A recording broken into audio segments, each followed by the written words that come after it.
How do we take the data from MS Project and examine it in Excel?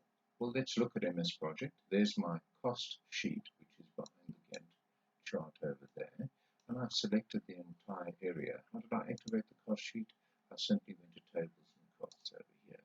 Copied that and went through to Excel and pasted there. However, Excel views data differently, so we have to change the design of this. I'm going to put phase over here, phase over there, and I'm actually going to just add a resource, main resource column. I know there are multiple resources for these tasks, but let's put main resource down. So planning over there. So I'm going to put planning over there, right? And just auto-fill that so that it goes all the way down there. Over here, I'm going to put construction.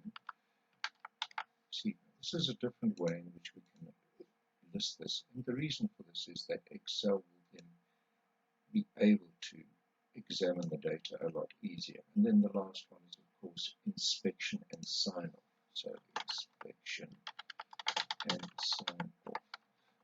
There we go. We'll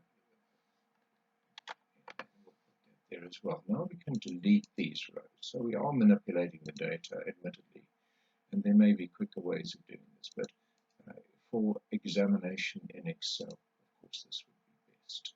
Let's get rid of phase 1 over there and delete. Let's put a main resource here, project manager as the main resource there. So this is the person who's visiting here and leading his teams. All right, and let's go down all the way there. Over here, delivery of materials, we'll call this person the builder. Let's say the builder is the main resource over here, and I'm simply auto-filling all the way down for this particular phase. And we go one more over there, and this would once again be the project manager, who does that.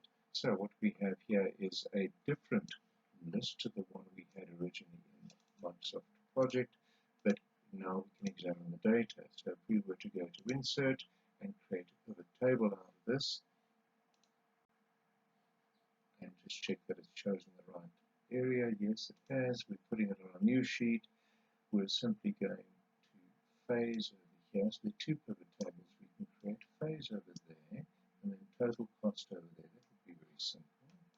All right, and we can in fact then generate a pivot chart straight out of that. Let's just wait for the pivot chart to be built. Okay, if we did it this way, or that way, it wouldn't really matter much.